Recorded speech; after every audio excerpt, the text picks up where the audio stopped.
You ask Tiger to solve. This deals with linear equations with one unknown. The final result is a equals -1. Let's solve it step by step.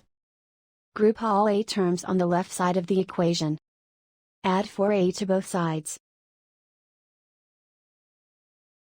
Group like terms. Simplify the arithmetic.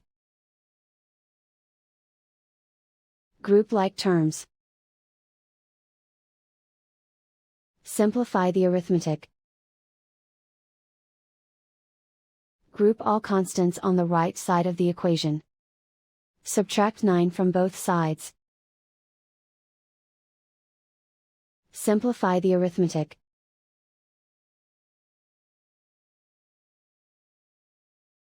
Isolate the a. Divide both sides by 6. Simplify the fraction.